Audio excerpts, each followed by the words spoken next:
This week, gladiators are converging on the arena in Washington, D.C. for a battle, the outcome of which will probably reverberate through the history of crypto for possibly decades to come.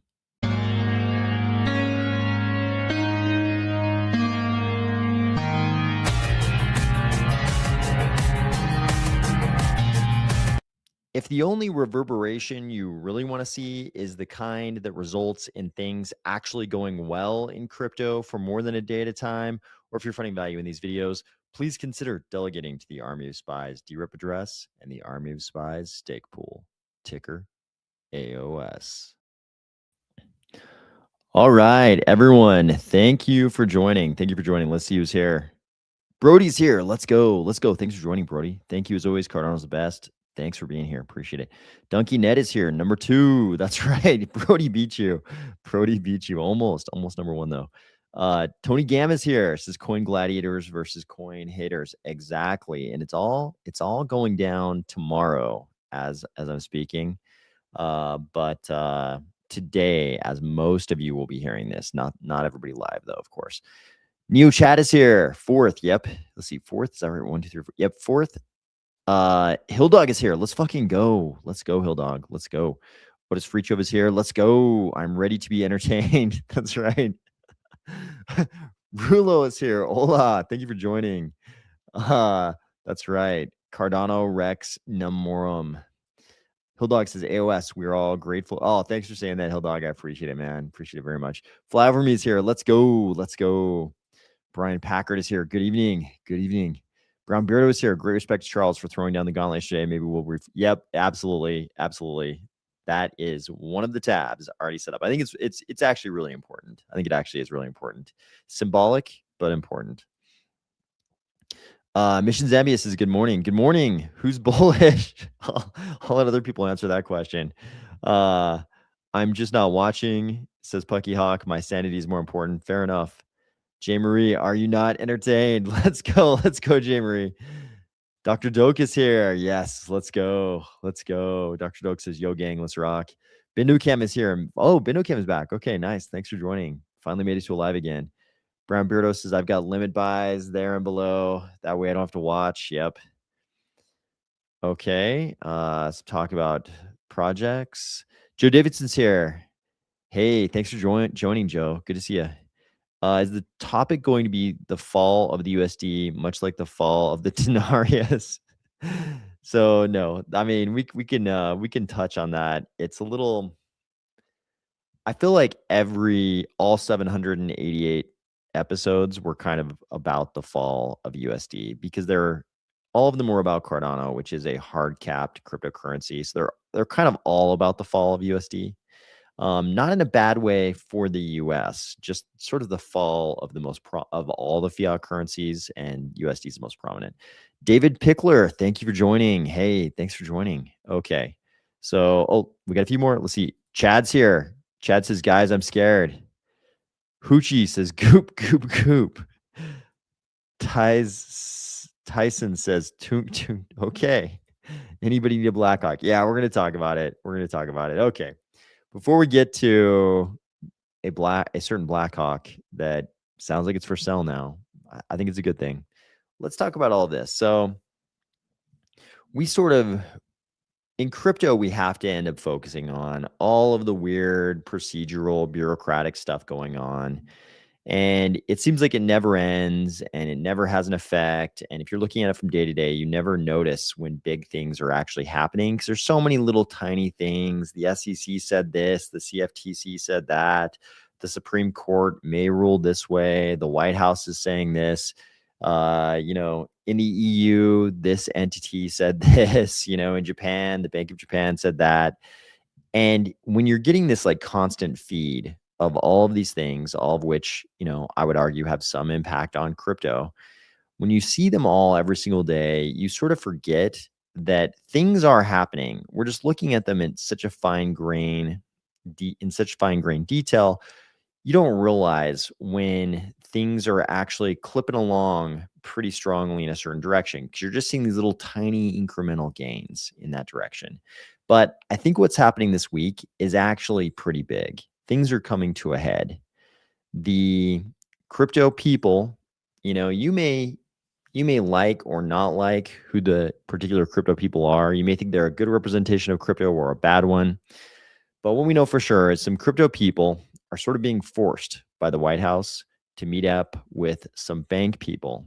And it's not Brian Armstrong versus Jamie Dimon. You might have seen the headlines over the weekend. A lot came out sort of implying that a bunch of bank execs in Davos did everything they possibly could to snub Brian Armstrong, including there were accounts of Jamie Dimon interrupting an interview that Brian Armstrong was giving to, basically just go after Armstrong. Those kinds of things. Who knows to what extent that's, being sensationalized and how much that actually happened. What we do know is there's serious conflict here.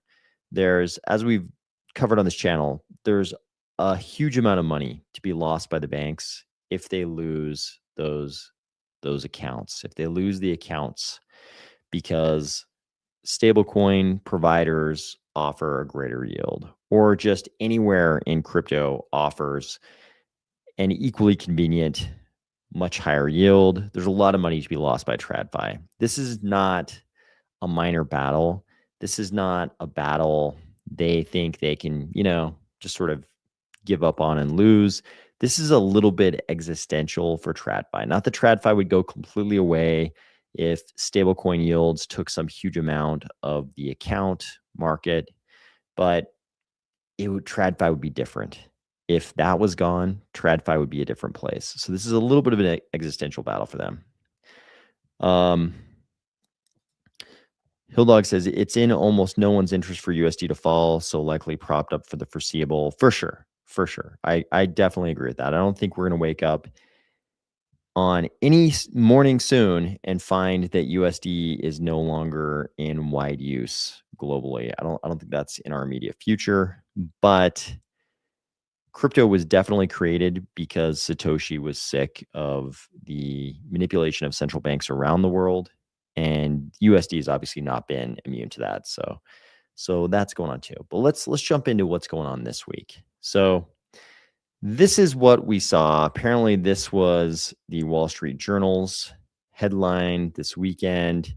The crypto CEO who's become enemy number one on Wall Street. And I love how it's sort of like just Brian Armstrong, and they've got kind of like Bank B of A, JP Morgan banners there, and a couple coins. They just kind of photoshopped a couple of coins over him in his little Davos suit that he likes to wear.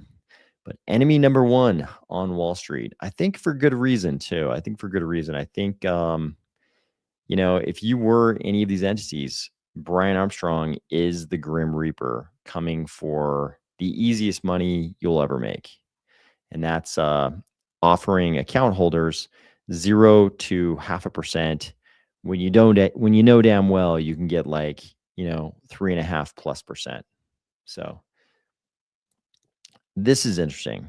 So in the same vein, Citi CFO just said live on CNBC that they will provide crypto on and off ramps. Massive, right? So this is all fine and dandy. I don't think this is objectionable to us in crypto. If I don't have to send money from my bank to Coinbase and then, on ramp that way, that's more convenient. But also what they want to do this to keep you inside their little walled garden. And also they don't want to offer you the same kind of yields that Coinbase wants to offer. They want to offer you their normal 0 to 0.5 yields, keep you in there and just keep you the hell off Coinbase no matter what, right?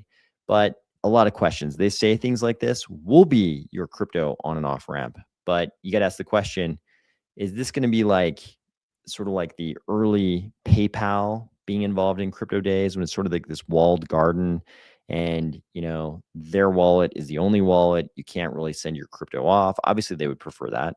Any bank would prefer if you just sort of lived within the confines of their little fortress and you could never leave, only the TradFi rails of ACH and wires. Those are your only exits. They would much prefer that. This going over to Coinbase and Coinbase having a crack at you with their crazy 3.5% yields. That's not what they're all about. That's not what they're looking for. Nico says, made it. Sorry I'm late. You can be late anytime. No worries. So Fly for Me says, from Caitlin Long, as everyone digest the new Epstein files bombshells, let me add a small puzzle piece. I've discussed previously how I've been sitting on a couple of bombshells. Would it surprise you to learn one pertains to someone who showed up in the Epstein files, corruption everywhere? Caitlin Long is always full of surprises. So I'll be curious. I'll be curious to hear what this is all about. But she definitely has some surprises up her sleeve. I would say it's possible she has some good surprises up her sleeve at any time. So this makes sense. So here's what's going on. Here's where the gladiators will convene, right? It's going to be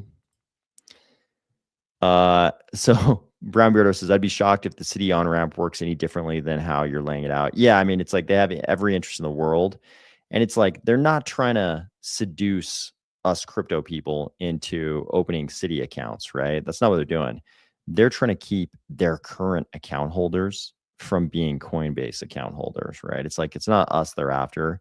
It's their current account base. They don't want to lose their current account base. So it's like, why in the world would they let you send your crypto anywhere else? It's like you can buy crypto, but you're not sending it anywhere, right? Unless we control it. So here's where the gladiators are going to convene. So breaking tomorrow, Trump meets crypto leaders at the White House Crypto Summit. Just a heads up, tomorrow is the big day. And here's the interesting part. So it's not going to be Brian Armstrong versus Jamie Dimon. This says Trump is set to host senior policy executives like Blockchain Association, Ripple, Coinbase, Kraken FX, and other major crypto trade groups alongside banking reps in a working level White House meeting aimed at finally moving stalled U.S. crypto legislation forward. If any of that stuff written about what happened at Davos is true, you don't want to have Jamie Dimon and Brian Armstrong. I think Brian Armstrong would be fine, but you don't want to have Jamie Dimon, who, spent years talking about how much he thought crypto sucked. Meanwhile, while the whole time, like JP Morgan engineers are reported to have been working on crypto. You don't want to have that guy in there. You want to have people a couple levels below that, working. And then you don't have to worry about a Jamie Dimon getting accused of flip-flopping on crypto. You don't have to worry about whatever might have happened between Brian Armstrong and Jamie Dimon in Davos. All that gets wiped away, and you have people a couple levels down, working group, a working level White House meeting, right? Not the executive level. So the room will be filled with senior policy executives. So you can imagine we talked about a podcast like a week ago where Eleanor Terrett had the policy heads for Coinbase and Kraken on a single podcast. I imagine it's individuals exactly like those. Eleanor Terrett says, adding some color on Monday's White House meeting with crypto and banks on stablecoin yield, first reported by Hannah D. Lang. This is intentionally not a C-suite meeting, so we don't have these CEOs. Brian Armstrong and major bank CEOs will not attend. Instead, the discussion will include senior policy executives, and then she names the people who are on her podcast. One person who's on our podcast, and the rest very similar positions. So this is what we're looking at tomorrow. They're going to show up. The policy gladiators from crypto are going to show up. The banks are going to send their guys, and they're going to fight it out. And this is not a trivial conflict, right? Because if the crypto people get stablecoin yield, right? I mean, you can't really imagine, especially with Trump and his approach to deal making, you can't really imagine an outcome where either side gets everything. I mean, basically, if TradFi got everything, then crypto would have made like no progress, right? No progress from what was presented to us when Coinbase walked away from the discussions. But at the same time, it's like, can Coinbase and the Krakens of the world, can they really get anything? Because the one thing they seem to really want is the stablecoin yield. And it's almost like this binary issue. It's like either TradFi gets what they want, which is crypto can't have that, or crypto gets what it wants, and that's having stablecoin yield. So how this comes out, this could impact crypto for a really long time. It makes me a little bit afraid because I have a hard time imagining how they get to a compromise. It makes me a little bit afraid that even these policy heads on the crypto and bank side, even maybe they won't be able to come to a compromise because I'm having trouble figuring out the path to that compromise. So yeah, I mean, banks want to pick up, all the same fees that the Coinbases of the world are already getting. That's a good point. Yeah. Omar Wright, greetings. Thanks for joining. So yeah, so this is all going out tomorrow. I have a feeling, it would be wonderful if they get done with this meeting and the news is, hey, there's a framework for a deal. We think we've got, the underpinnings of a deal, anything like that. If we get that kind of news and it seems realistic, like it's not just an optimistic take on what happened, then, maybe there'll be some progress. But man, that yield issue, it really goes to the heart of crypto taking from TradFi what we've intended to take all along.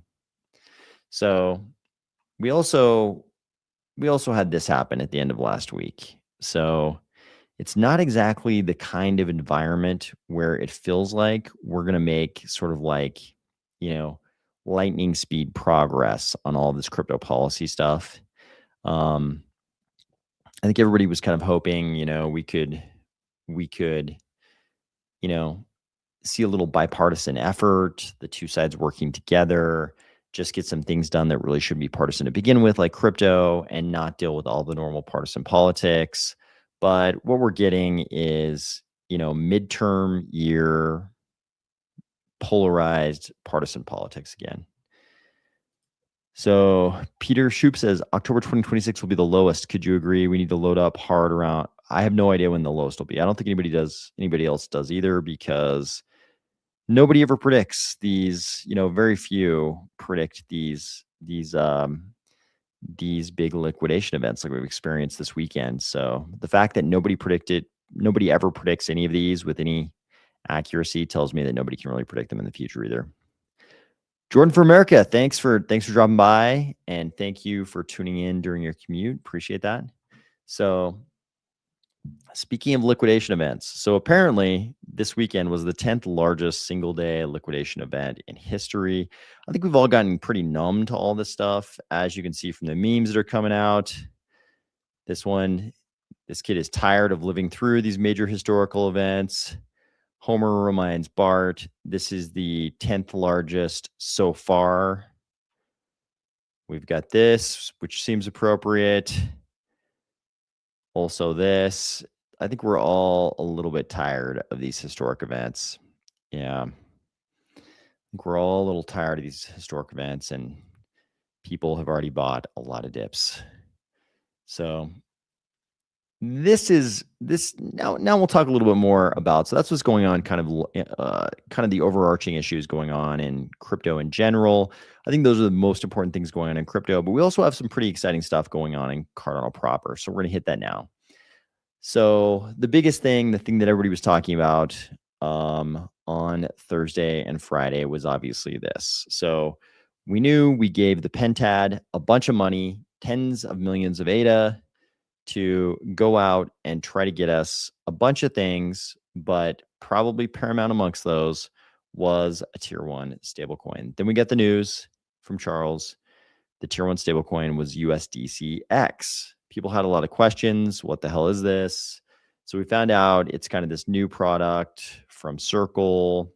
There's some ZK technology going on, which kind of, makes it sound like it's probably a pretty good match for Midnight. But there's sort of some practical questions, right? And I think the practical questions are, we don't want a tier 1 stablecoin for no reason. We want a tier 1 stablecoin in the hopes that it makes it more likely that people will come on over to Cardano and use our dApps, right? People in this regard, people talk most often about our DeFi dApps. So we want people to make it easier for people to come into Cardano, use our DeFi dApps, more convenient experience, all the stuff they're used to over in the EVM world. So the big question comes up, is this really going to be easy to use? Because what we really want is for people to be able to buy stuff on Kraken. And when I say stuff, I mean stable coins, be able to buy a tier one stable coin over on Coinbase or Kraken, send it directly to Cardano and use it in Cardano, right? That's the experience they have with normal USDC. You can buy USDC on Coinbase and then just use it all over the account balance world, basically. That's the experience we want. So the big question is, even if this is USDC, a version of USDC, even if it is kind of a seamless ability to go back and forth between USDC and USDCX, even if the liquidity is good, how, as a practical matter, how many steps are we talking about here? Because if there's too many extra steps, that also could be a turnoff for people to come into Cardano. So here's a thread that attempts to sort of walk us through this and give a few details. So what USDCX really is. USDCX is a native one-to-one backed stablecoin on Cardano, fully reserved by real USDC under Circle's X reserve model. This is not wrapped USDC. The key technology, CCTP, Circle uses cross-chain transfer protocol.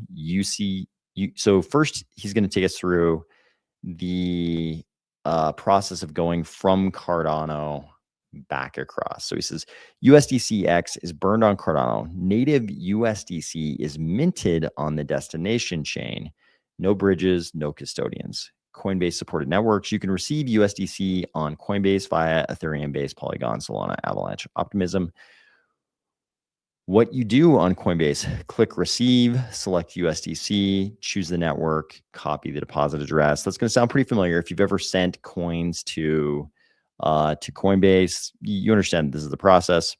What you do on Cardano, from your Cardano wallet, as CCTP rolls out, initiate CCTP, USDCX is burned, USDC arrives on Coinbase as real USDC.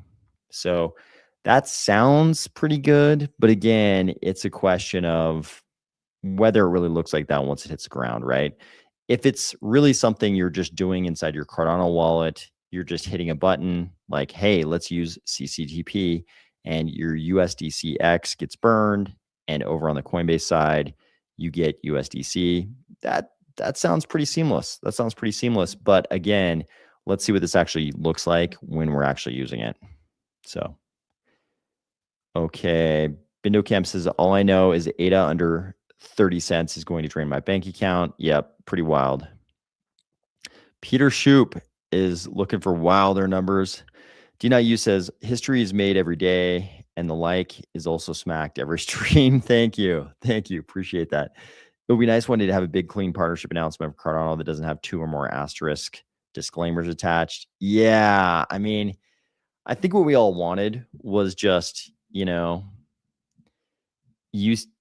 USDC, UTXO. And, and obviously that's how this is being sold to us, that, USDCX is that. And maybe it is. Maybe the hurdles, the obstacles here that are being described, maybe it turns out they are trivial and none of us care. But I think what we want is not, what we have are not process goals, but outcome goals, right? The outcome we want is greater liquidity, greater use of our dApps in Cardano. So the process part is not really the goal, right? The process probably needs to be pretty seamless and smooth if we are to achieve our outcome goal, but the outcome is really the goal. And that is that we want more people using the chain. So we'll see. I honestly don't believe that we're going to know whether this is going to be that until we can actually use it. And then once we can actually use it, then we'll be able to, maybe make guesses, but we still won't know. Are people actually going to use this? Is this going to result in people actually using Cardano more than they currently do? I've argued pretty consistently for a long time that a tier 1 stablecoin is probably not going to do what people think it's going to do. Is it going to be nice to have regardless? Yes, it's gonna be nice to have regardless. Is it gonna do what people hope it's gonna do? I'm not so sure about that part. Okay, Pucky Hawk says ADA is one of the top crypto investments. If it drops crazy far to under zero point 0.2, rich people will start buying like they found a new island. I like the rich people starting to buy like they found a new island part. Um, I would welcome that in any context for sure. um, Brown Beardo says it can be, but it will probably require infrastructure on all the sexes and dexes to make it seamless. Yep. Give us some hopium. So yeah, I mean, let's talk about. So this is a good. This is a good call. This is a good call. Let's talk about something hopeful. Let's talk about an exhibition of hope itself. So before we do that, Peter Shoup says retail is still staying out of the markets. We need them. It's the institutions buying. Don't you agree? It definitely what we have seen so far over like the last year has not been the retail mania that we hoped for, that we saw in like 2021 for sure. I would agree with that part. Blue Mammal says, hey, I'm here. Sorry, I'm late. Come anytime. Late, early, on time. Come anytime. So people said, give us some hopium. Charles did that, I think. So most people have probably already seen this video. I think Charles was in Fukuoka. So this was a really, I liked this. This felt like a really authentic Charles and like a version of Charles we don't get to see too often because he seemed pretty unstressed out here. He seemed super happy. Seems like the vacation from social media, maybe a permanent vacation from the X part of social media at least, has been good for him. He looks like a different person. This actually looks like a different dude. He sounded like a different dude. He didn't seem as stressed out. This is definitely what we need. Like the ecosystem would probably be the perception of the ecosystem would be very different if this had been the Charles we got all along. For a lot of reasons, I'm glad we had the hyper vigilant Charles all these years who was putting 110% of every ounce of energy he had into Cardano. I think a lot of good things happened to Cardano because of that, but also because he was so on top of everything, including on X. Also, Cardano has a lot of haters for sure. So it was nice to see this version of Charles. He sort of spent, all these years being the hyper vigilant guy, trying to do everything he possibly can to optimize. I think it's time for him to relax like this. And most importantly, Charles delivered some hopium.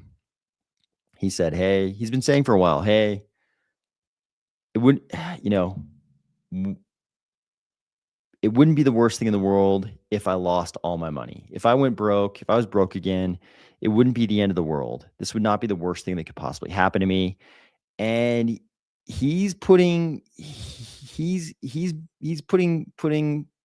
those words sort of on the line here. So what he says in this video is he has this plan of selling the Blackhawk, selling the Lamborghini, mothballing the jet. So he definitely used the word mothballing. So whether that means just like not using the jet gets sold, uncleared. Mothballing to me doesn't really mean not using the jet. It just means kind of putting it in storage. So I don't know how that would work. I don't know if that's the best use of a jet. So I don't know exactly what he means by mothballing. But if he's really selling the Blackhawk, selling the Lamborghini just to go all in on crypto, I think that's a good sign. This is what you want to see from the dude who has played the most pivotal role in your ecosystem, that he's willing to get rid of things he obviously has enjoyed because we all remember the videos of him driving in the Lamborghini. He spent a lot of time talking about the Blackhawk. Are there probably other good reasons for selling these kinds of things? Absolutely. Helicopters, expensive. Maintenance on Lamborghinis, expensive, time consuming, all those things. There's probably a lot of good reasons to be selling things like Blackhawks and Lamborghinis anyways. But the fact he wants to sell them and go all in right now when things are low, I think this is good. This is what you want to see. You don't want to see the guy who's like, nope, definitely not buying right now. You want the founder of the ecosystem to be the guy who's selling off luxury goods so we can go all in at moments like this. I think it was an important symbolic gesture for sure. Okay, let's see. Okay. Gary Golden's here. Gary, good to see you. Felt like old Charles, less triggered. Yeah, absolutely. I agree. Pucky Hawk says Charles looks baked. uh, Gary Golden says I felt positive after that live stream. I did too. It was very positive. I liked seeing Charles like that. Peter says some hopium dips are opportunities. I load up as much as can because at the end we will see new all-time highs. I hope so. These dips are a gift of God. I hope so. I hope so. The banks are in no way near close to AI security for AI coding agents and the AI swarms. Okay. Don't be baked in Japan. Yeah, it seems like there are a lot of countries in Asia where you do not have the luxury of doing a lot of the things you might do in the West for sure. And Japan is one of them. Been saying it for years, so quote me on it. Charles is a total Chadlosopher. He's a Chadlosopher. It felt like that in this video for sure. I'm sure it takes several steps to actually sell, albeit decommissioned Blackhawk. Putting it in storage is probably a necessity for the short term. Yeah, I mean, the mothballing was about the jet, though. The mothballing was mainly about the jet. I'm sure, it's not the market of guys who want to and can buy a Blackhawk is smaller than, say, a Cessna for sure. But so I'm sure it'll take a little while to actually sell the Blackhawk. But I'm curious what he's actually doing with the jet, because he said he was talking about selling the Blackhawk in the Lamborghini and mothballing the jet. So I'm curious what that actually means. Dolphy Wolf, good morning. Good morning. Taz is here. Made it. Worked late last night. Hey, OS. Hey, thanks for joining. Do you think this good buying point for ADA? I have no idea, and I don't think anybody else does either. I don't think anybody knows where prices are going or where they're, where they could go. There's no way to know. Nobody really knows. Not sure if I approve of a project leader signaling to go all in. Yeah, I mean, he didn't really do that though. He wasn't really encouraging anybody else. I think he was just kind of being transparent about what he's doing. Maybe people can quibble with that and say, certainly people will take it that way, but I like it. I like it when we get this level of transparency. You wouldn't get it from a lot of other ecosystem founders. You wouldn't get this level of transparency. I like it. And are some people going to act on it regardless? Probably. Let's see. D.U says, I know what I'm doing. DCAing while I can, when I can. Yeah, I'm sure a lot of people are. So okay, Bitcoin Core has, okay, so this is, I'm not going to go too much into any of the Epstein file stuff. There's just too much there. Even if we try to talk just about crypto people who were mentioned in the Epstein files, it's still too much to go through. And everything's too amorphous, right? It's like somebody has a couple of emails back and forth with Epstein, and even in the case, some of the people who are very famous people in the crypto space, it definitely looks from the emails like they were going to the island, but there's still not a lot. There's nothing certain that can be said about that, right? So I hate to jump into that because we don't really know. And I think we're probably not going to know what actually happened in any of those cases. But there's a few things we can talk about that are kind of interesting here without, necessarily getting into that kind of stuff. So I thought this one was kind of interesting. So I've talked many times on this channel about the transformation that the whole crypto space went through in the block size war, right?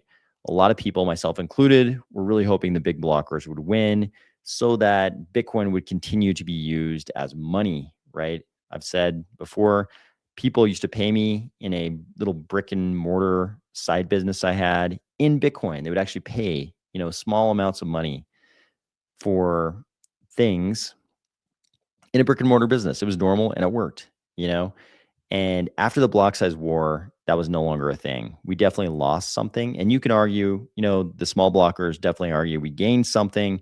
I would argue we lost something, but there was more going on there than any of us knew about. There was a lot of discussion at the time about whether certain, Reddit was a much bigger thing then. Twitter was not as big.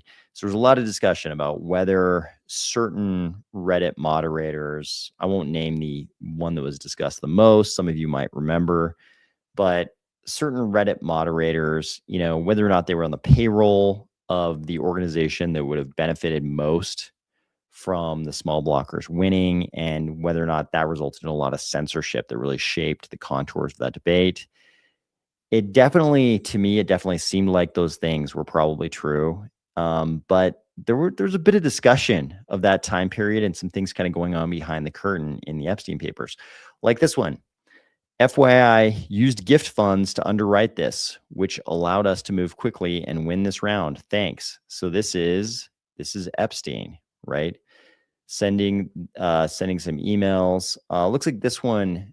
So Epstein wrote this one. Gavin is clever. He's obviously referring to Gavin Andresen, and they're discussing how Epstein was involved in all this.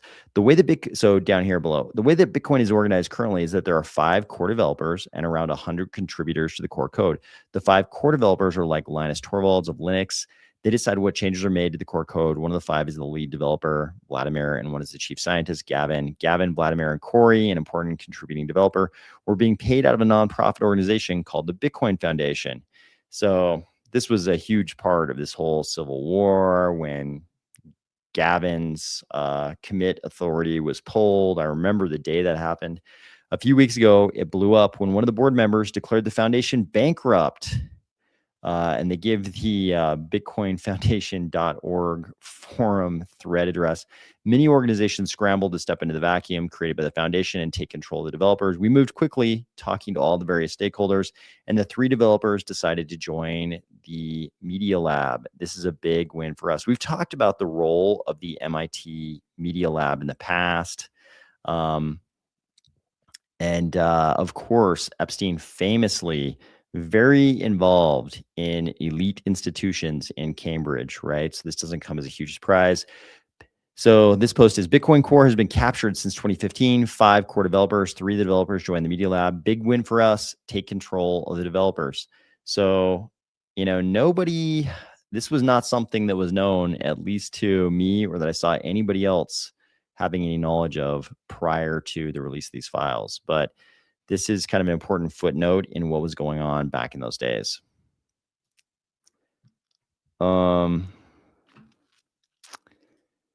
Speaking of stables, is anyone else's TV showing Jed trading at 254 today? Oh, that doesn't sound good. That is definitely supposed to be a stable coin. I didn't read it as go all in. I saw it as tightening the belt and humility in response to downturn. Definitely, I would characterize it as humility as well. So this also happened. So Epstein is not the only one being exposed right now. So this was kind of an interesting turn of events. And to be honest with you, I've sort of been waiting years for something like this to come out, because I think a lot of us very strongly suspected that this is exactly what was going on in the background. But there was really no way to prove it, right? There was no way to prove that this is what was happening. So this is Justin Sun's girlfriend, or I guess now definitely ex-girlfriend. So the post is Justin Sun's girlfriend just exposed him for identity fraud and large-scale price manipulation of Tron on Binance. CZ's closest ally is about to go down with him. I don't know about this part. I don't think I can opine as to whether this part is true, but this part is definitely interesting. So this person, I guess, goes by 1010. I was Justin's girlfriend during the early stages of his entrepreneurship with Tron. I'm in possession of evidence showing that he used the identities and mobile phones of multiple employees to register numerous Binance accounts through which he conducted coordinated buying and selling on the Binance exchange to artificially inflate the price of Tron, followed by large-scale selling to dump on retail investors, thereby obtaining enormous illegal profits. I'm willing to fully cooperate with an SEC investigation and to submit all relevant WeChat chat records as well as evidence provided to me by his employees, proving his market manipulation activities. I request that the U.S. judicial authorities contact me, and I respectfully ask that this information be forwarded as widely as possible. Yeah, I think probably all of us are familiar with this. Hell hath no fury like a woman scorned. This is certainly true in my experience. Luckily, I've not been on the receiving end of that in many, many, many years. Not to this extent, but I have certainly experienced, not publicly, but privately, I have experienced such fury. So I think most of us know this is something to be avoided. So a lot of people talk about this. It's almost too bad this came out at the same time as all the Epstein stuff, because the Epstein stuff is so crazy, so fascinating in a lot of ways, that this is going to be overlooked a little bit, when this would be such important news in the crypto ecosystem at any other time, right? And it is important news, but I'm afraid it's going to get glossed over. She definitely looks like the kind of girlfriend this guy would have, right? She looks like the Justin Sun girlfriend very much. And I don't mean that in a bad way. I'm just saying this makes sense, right? So jilted lover accuses Justin Sun of fraud, names Trump ties, says she's going to SEC. Zheng Ying, also known as 1010, Chinese media professional, has publicly accused Tron founder Justin Sun of a large-scale market manipulation and fraud. Zheng says she was Sun's girlfriend during the early Tron years and claims she possesses evidence. We know about that. She alleges these accounts were used to coordinate buying and selling. Yep, just like she said. Willing to cooperate with the U.S. SEC. She claims these practices on Binance are the true source of Sun's wealth. Zhang says her decision to come forward followed a brutal and cruel breakup. There you go. Hell hath no fury. Alleging Sun publicly boasted about new relationships while she says she had devoted her career to his future. Yo, Justin, if your girl has all the dirt, you should not throw your new chicks in her face. I would imagine probably they were like side chicks, that she was like probably vaguely aware of, and then he just threw in her face. So bad move, Justin. When your girl has all the dirt, you got to be quiet on the way out. You got to crossfade, my man. You got to stealthily exit. You got to be like a B-2 leaving Iranian airspace. You cannot be the super loud and obnoxious guy who embarrasses her, because then these kind of things happen. In her statement, she also calls out Sun's political connections, questioning how the Trump family can stand alongside him, and alleges he has invested in projects tied to a Trump in exchange for protection. Ooh, that does not sound good, guys. I'm not making empty accusations. What has been disclosed so far is only a very small portion of the evidence. So if I was her and I was really trying to go after Justin, I would have just left that part out, because the head of the SEC works for Trump, right? So how stoked is that guy going to be to go? I mean, the rest of it, that guy could go collect that information, but collecting this part, difficult for him. You're putting him in kind of a tough position. So you probably should have left this out as far as going to the SEC, this little part here, and then taking that to other parties in DC. This part you don't want to take to the SEC, but because you made it all public all at once, you should have just made the other part, the market manipulation part, public, given that to the SEC, and then brought this part later. I believe this was a strategic mistake she made here. This was a strategic mistake. She should have kept this part and gave it to other parties, given the rest of it to the SEC. But now it all has to go together. So the SEC is going to be like, that's a little radioactive for us.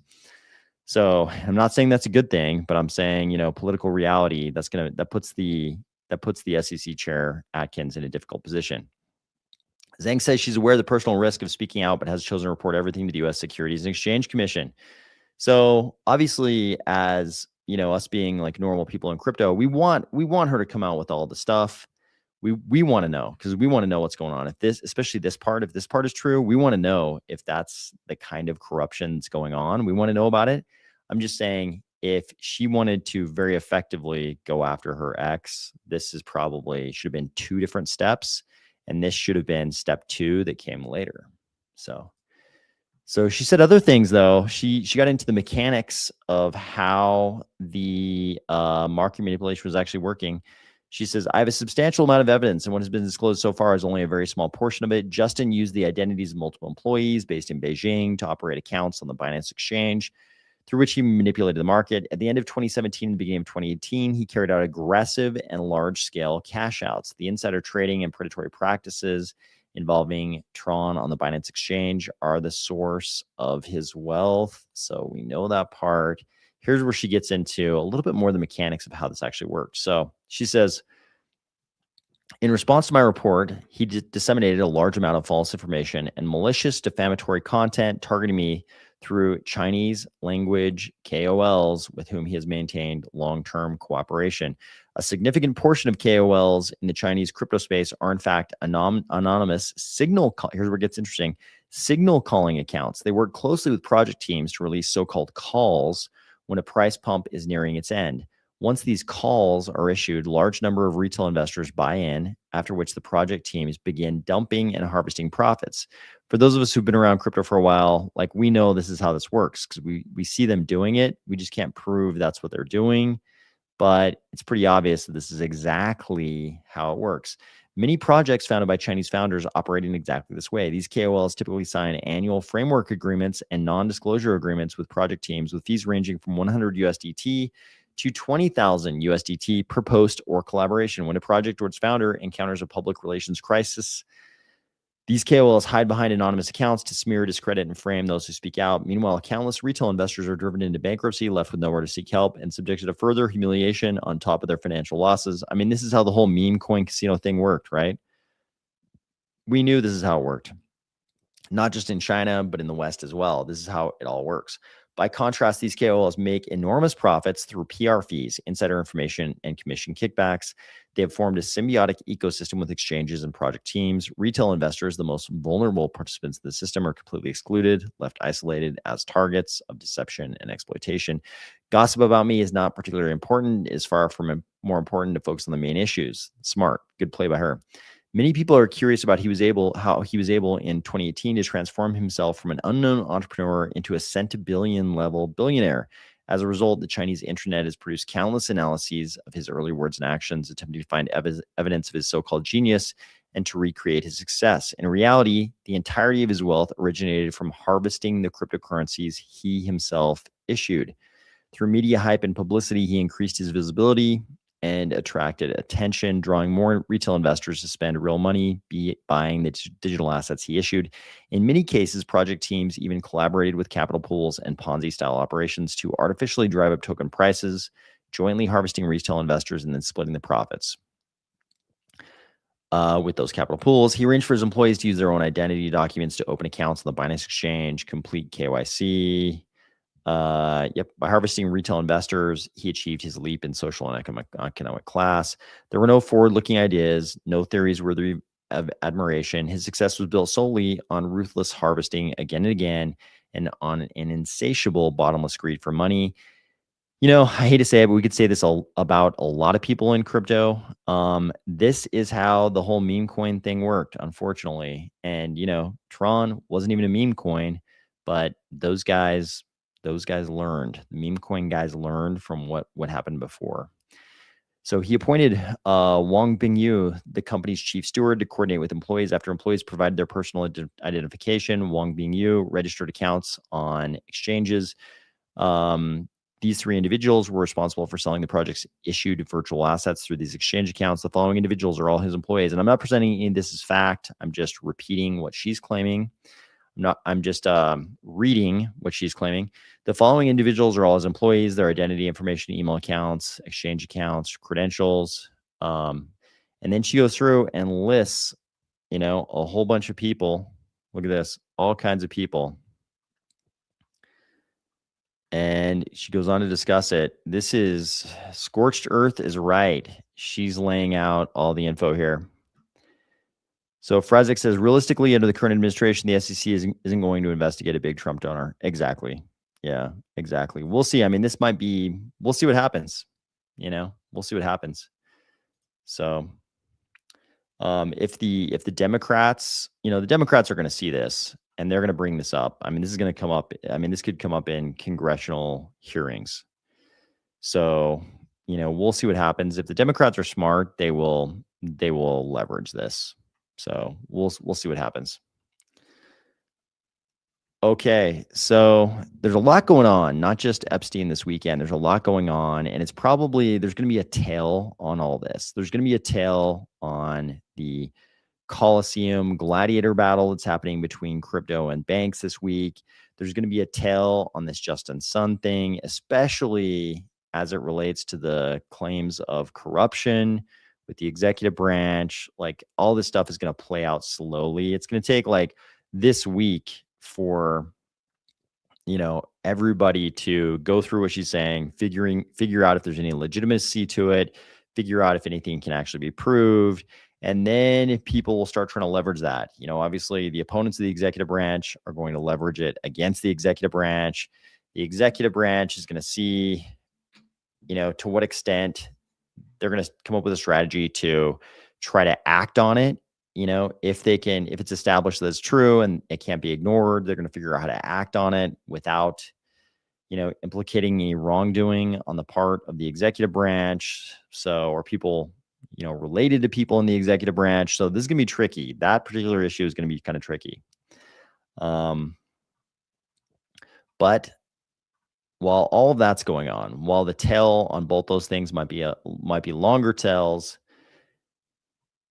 we've got the same thing playing out that has been plaguing us for years and years and years. Since spring 2022, the real big problem in crypto, besides people abusing the newcomers with meme coin scams and KOL scams, the types of which you just saw described, all the bad things that were going on in crypto, we've had a big overarching problem that's been lack of liquidity.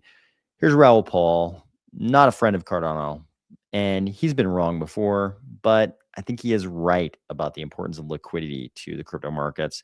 He says, remember the last time the government shut down? Yes, the market did exactly this. It's all about liquidity still, and the Treasury General account is still trapped until this finally resolves.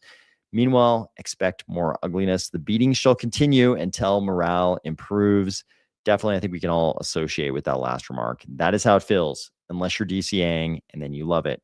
But at some point, the sun must also shine. So we'll see when that happens. While all this is happening, we've also got the craziness that's going on with Moltbook. So we talked about this last week, I believe, but obviously the AIs have their own social media platform, and that's happening. A lot of discussion of that on X. It's fascinating. Is it one of the things when historians write about this era, this transition from AI not playing a huge role in human society to AI playing a huge role? Probably this might be a footnote in that book. This might be one of those things they cite. Also, there was this month, this transition from January to February of 2026, when all of a sudden the AIs had their own social media platform. So this post says, the past few days have been wild. Claude bots are organizing on Moltbook. Tesla is shifting to build robots. Ray Dalio says the fiat monetary system is coming to an end. Ray Dalio has also been wrong about certain things like China's impending takeover that he's been talking about for a long, long time. Silver is down 26% in 24 hours. Kevin Warsh is going to be the new Fed chair. Incredible. So Kevin Warsh, I don't want to give short shrift to the appointment of Kevin Warsh, right? We knew last week it was going to be Kevin Warsh. And sure enough, we woke up the next morning, Kevin Warsh it was. Kevin Warsh is a very interesting pick because while he seems to be in favor of lowering the federal funds rate, he is certainly no friend of liquidity via quantitative easing. He actually left. He was the youngest Federal Reserve governor ever appointed when he was appointed, sort of just prior to the GFC. And then when all of the money printing, all of the quantitative easing happened, he eventually left because he opposed the quantitative easing. So is he going to be the Fed chair that's going to rapidly increase the size of the Fed balance sheet, not based on him leaving the Fed over that exact same issue back in the day, and basically spending the last 10 years just talking about why that was such a terrible idea, right?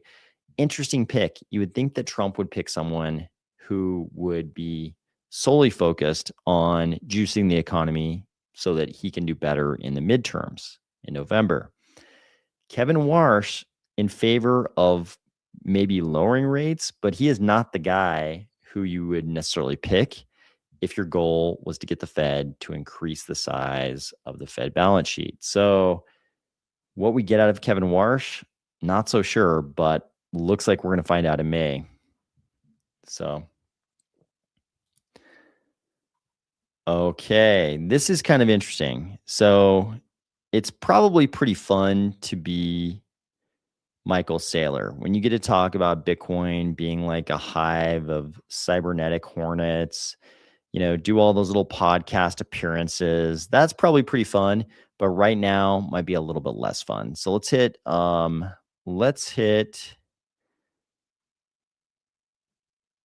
let's see.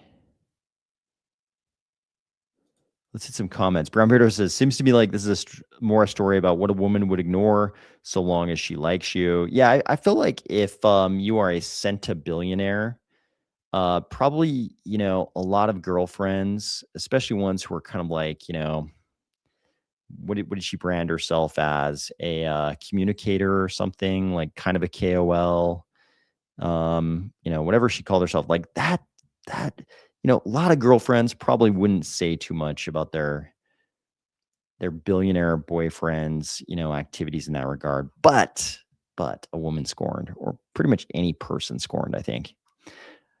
Should have paid the hush money. Yep. Justin Sun is probably regretting the choices he's made right now. Mixed blessings. Yep. Okay. The Democrats have a secret weapon. Fetterman, he rocks. In that case, you could put smart and Democrat in this. Yeah, I mean, yeah. There's a lot of smart people in Washington on both sides of the aisle for sure. For sure. Ghost to Doc says like and subscribe for more Fibonaccios. Okay, Hannes Haggis is bullish on Kevin Warsh for one reason. He's a Gen Xer and not an octogenarian. Good call. Good. That's actually a very good call. The fact that he is such a different generation than obviously I'm a Gen Xer as well. The fact that Kevin Warsh is a Gen Xer and the first Gen X Fed chair we've ever had, that's a different era. That's a very different era. Our generation is very different than the preceding generations. That's for damn sure. So Michael Saylor, back to Michael Saylor, Captain Bitcoin, girlfriend or co-conspirator. Yeah, I guess it depends on what kind of communications she was doing on his behalf. So I'm sure the sort of Chinese crypto scene knows the answer to that question. I do not, because we just kind of see, Justin Sun kind of pop up and, try to go to lunch with Warren Buffett or whatever. And we knew he had crazy money, and we knew it seemed to be the result of zero innovation, zero building of anything interesting in crypto. So I think everybody in crypto has known. I always mention it, but when Tron first debuted, I remember when Tron first came on the scene, and everybody was like, yo, you guys plagiarized not only Ethereum itself, but you couldn't even write a white paper. You literally plagiarized parts of the Ethereum white paper, and significant parts. And the response wasn't even a denial. It was just, why would we change it if it's so good already? And everybody's like, okay, kind of expecting like, okay, it's a clone. It's a clone of an existing blockchain that already has a lot of partisans. This thing, won't blow up. It'll just be like the rest of the clones. And then all of a sudden, Justin Sun's a fucking centabillionaire. So there you go. I think a lot of people in crypto have kind of been expecting this for a long time, because the Justin Sun thing never made sense. It never made sense that he could make that much money from what he produced.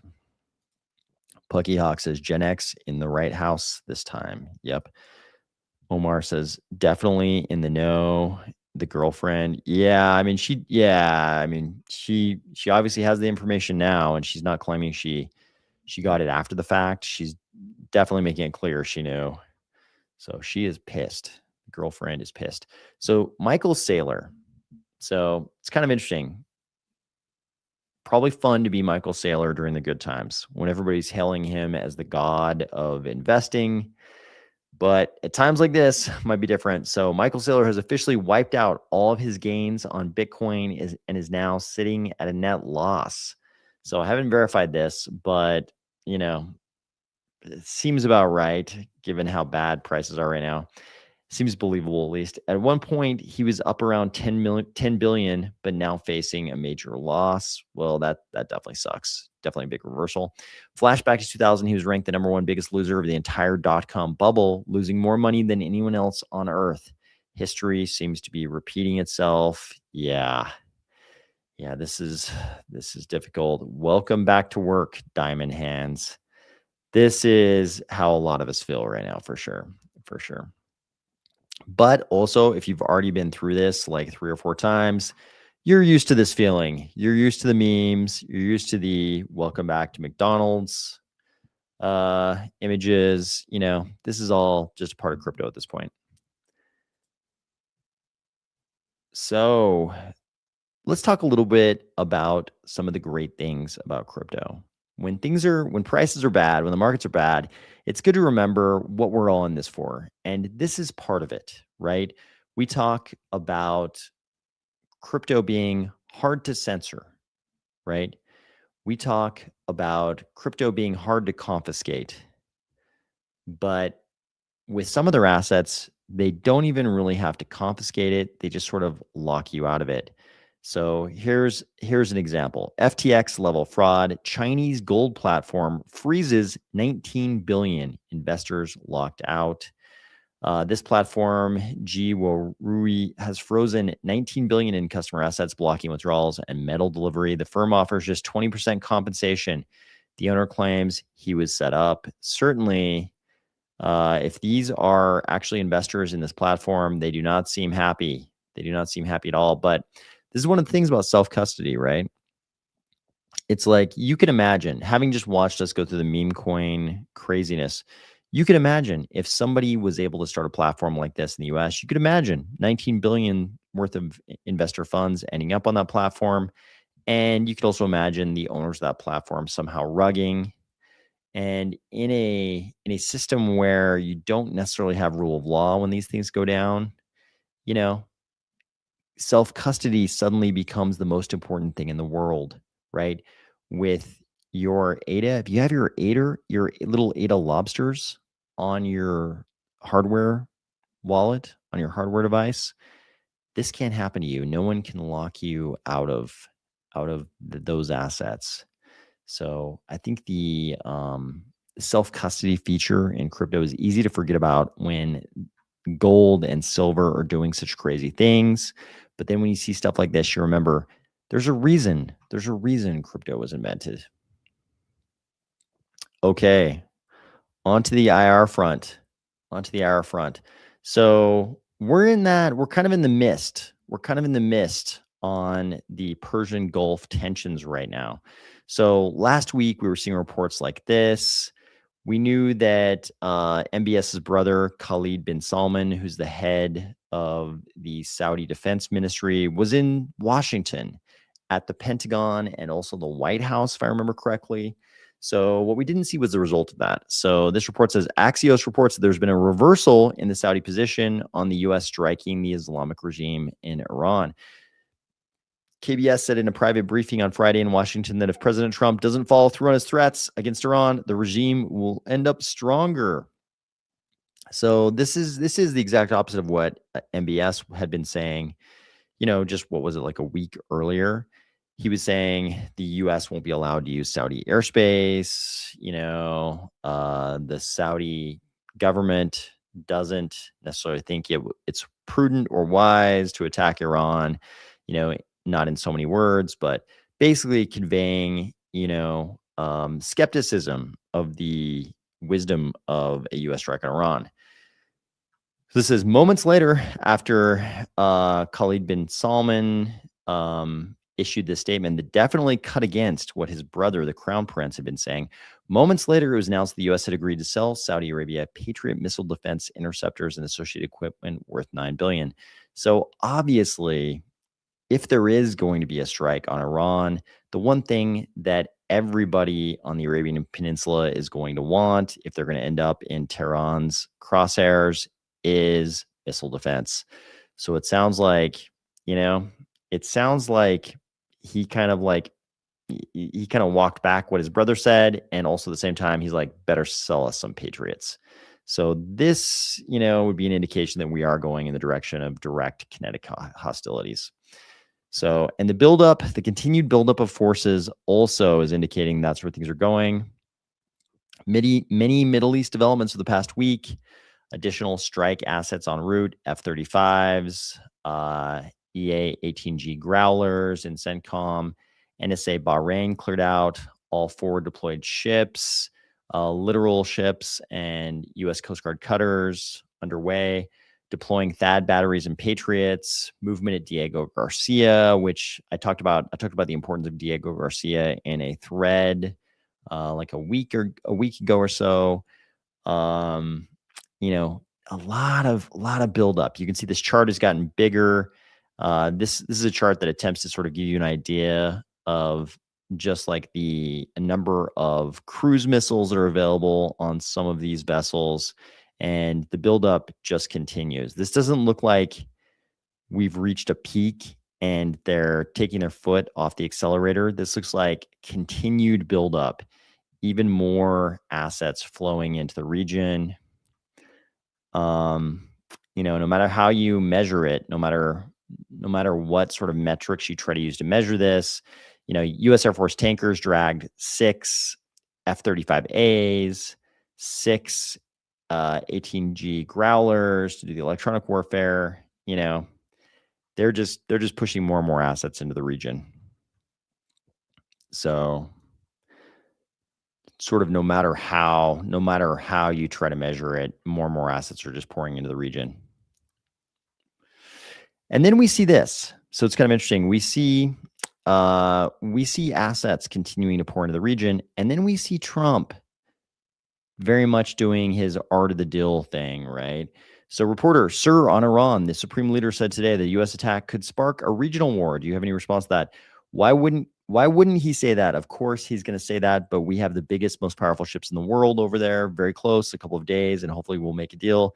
If we don't make a deal, then we'll find out whether or not he was right. So Trump, of course, seems like he's the sort of leader. He always wants to be seen as like the reasonable guy who will just make a deal. And when things go wrong, it's only because the other side was ridiculous and they refused to make a deal. But at the same time, it also really seems like he's just sort of stalling because the generals and the admirals are telling him they need a few more assets to be in place before anything happens. So it's hard to say. Does he really want to make a deal? Or is it more likely he lays out the terms of his deal, knowing that it's not something the clerical regime can agree to, and then he's bought himself several more days to get certain of their assets into the region, and then kinetic hostilities start. So then we got this news just today. The United States and Iran have informed each other that they are ready to conduct negotiations on an agreement to end ongoing tensions in the region. A senior American official aware of the details reports. So this is an oddly not bad looking photo. This is not, very bizarrely, this doesn't seem like a terrible look for him. At least the facial hair, almost kind of an improvement. Obviously, the rest of it would not fly inside the Beltway, but the facial hair, bizarrely kind of a good look for him. I was a little bit surprised by that. But, what is each side really thinking? Is this just so that the top guys in Tehran can get the hell out of there before kinetic warfare begins? Is this just so that Washington can get more assets in the region? What does each side really think the possibility of a negotiated outcome would be? And can you even negotiate anything with the regime in Tehran? They can't be trusted. They always go back on everything. They're always doing sneaky things on the side. They just killed tens of thousands of their own people after Trump warned them, whatever you do, don't kill your own people. And they kill tens of thousands of their own people. Like, is there even any basis for a negotiation to happen here? Very difficult, again, to plot, how you come to that compromise. So what I feel is kind of conveyed in this post right here. He is probably stalling for time until everything is in position for the U.S. and Gulf allies. The mullahs and the IRGC will never give up their nuclear program or their missiles. And if they did agree to anything, Iran would cheat like it always does. So the talks will go nowhere, just like they did before the 12-day war. And then the U.S. will attack. It seems like that's where we are. The U.S. is just sort of stalling to get assets in place. And the regime in Tehran, who knows what they want, but they don't really have a choice, because their choice is, say something inflammatory and the kinetic attack begins, or buy themselves a few more days, in which case the kinetic attack also begins at some point. Heinous Haggett says, ugh, is there any financial sector on the planet that isn't just dripping with sleaze anymore? It seems like they all attract it. You can stock up on Costco hot dogs. Those will always be $1. So stable dogs. Stable dogs. Do you remember when MBS locked up the entire royal family and forced them to turn assets over to him? He displaced a cousin, I think, who was the rightful heir to the throne. So the thing about MBS, I'm shocked people don't talk about that much, was the thing that happened at the hotel, the Four Seasons. Was it the Four Seasons? But there was an event where many, many, many people were locked up by his internal security forces in a hotel. And some bad things happened in that hotel, according to reports. And it seems like a lot of things he accomplished, many goals of his. I'm sure some of them were turning assets over to him, turning things over to him. But it seems like over the course of a very short period of time, people being locked in that hotel with his security personnel, a lot of things suddenly went his way. A lot of people who were not willing to do what he wanted suddenly were willing to do what he wanted. And yeah, human rights groups have some things to say about what went on in that hotel. But yeah, I remember this event. I believe that's the same event you're referring to. Heinous Haggett says, yeah, but are they really beef or pork? They're $1. I'm sold. Yep. Trump should definitely grow a beard. Yeah, I was kind of shocked when I saw it. He actually looked pretty good. In that. Grizzly Adams. Yep. He seems like the type who's against facial hair, but he should break. Yeah.